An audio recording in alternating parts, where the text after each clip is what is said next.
السلام علیکم ورحمۃ اللہ وبرکاتہ۔ سورہ ملک آیت نمبر 21۔ اعوذ باللہ من الشیطان الرجیم، بسم اللہ الرحمن الرحیم۔ امن هذا الذی يرزقكم ان امسك رزقه بل لجوا في عتو ونفور۔ امن میم پہ تشدید ہے تو میم پہ غنہ کریں گے۔ امن غنہ مطلب ناک میں آواز لے کے جانا اور تھوڑی دیر لگانا۔ امن ھذا الذی، اس میں ہا کو سٹریچ کریں گے اور ذال کو سٹریچ کریں گے، کیونکہ ہا کے اوپر کھڑی زبر آ رہی ہے اور ذال کے نیچے زیر ہے، زیر کے بعد یا ساکن ہے، جس کی وجہ سے اس کو کھینچ کے ادا کرنا ہے۔ ھذا الذی یرزقکم، یہاں پہ را کو بھی موٹا پڑھنا ہے، قاف کو بھی موٹا پڑھنا ہے۔ را کے اوپر ساکن ہے تو ہم نے یہاں پہ دیکھنا ہے را ساکن سے پہلے اگر زبر آ رہی ہے تو ہم نے را کو موٹا پڑھنا ہے، اگر پیش آ رہی ہے پھر بھی موٹا پڑھنا ہے۔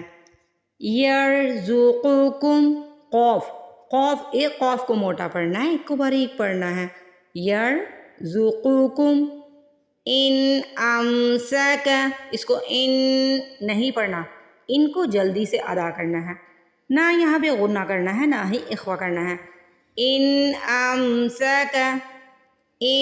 امسک رزقہ، یہاں پہ بھی قاف کو موٹا پڑھنا ہے، اور ہا پہ دیکھیں الٹا پیش آ رہا ہے، آپ نے اس کو ہٹا کے ساکن لگانا ہے کیونکہ ہمیں یہاں پہ وقف جائز کرنا ہے۔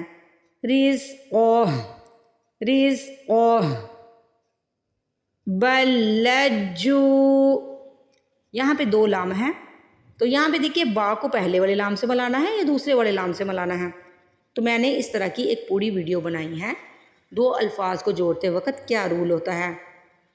ہم نے پہلے حرف کو چھوڑ کے دوسرے والے حرف پہ زور دینا ہوتا ہے، یعنی پہلے والے حرف کو چھوڑ کے دوسرے والے حرف پہ زور دینا ہوتا ہے۔ بل لجوا، پہلے بل پڑھنا ہے پھر لج پڑھنا ہے، بل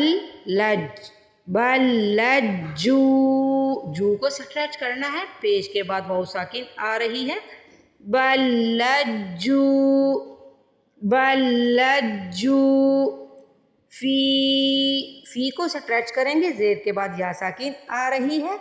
فی عتو، تا کو یہاں پہ واو سے ملانا ہے، سب سے پہلے تا کو واو سے ملانا ہے، پھر واو کو واو سے ملانا ہے۔ کیا کرنا ہے؟ تا کو پہلے واو سے ملانا ہے، پھر واو کو واو سے ملانا ہے، تو کیسے پڑھیں گے؟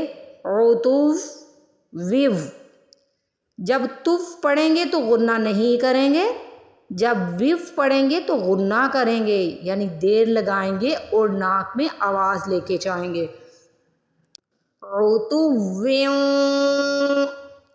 یہاں پہ ایک بات بہت ہی غور سے سمجھیے، واو پہ تشدید ہے، یہاں پہ بھی واو پہ تشدید ہے، تو پہلے والے واو پہ غنہ کیوں نہیں کرنا، دوسرے والے پہ کیوں غنہ کرنا ہے؟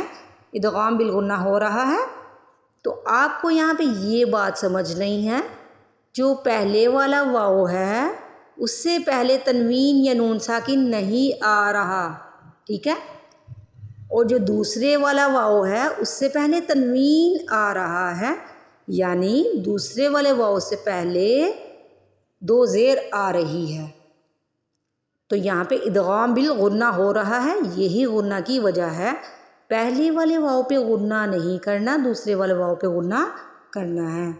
عتو ونفور،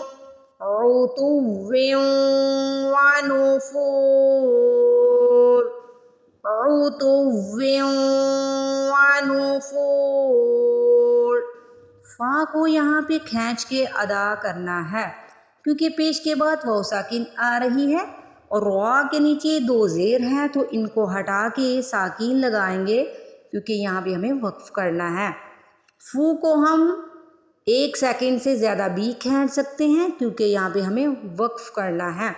وقف کی صورت میں جب ہم الف مدہ، واو مدہ، یا مدہ کو 1 سیکنڈ سے زیادہ کھینچتے ہیں تو وہ مد عارض بن جاتی ہے، تو اس کو ایسے پڑھ سکتے ہیں نفور۔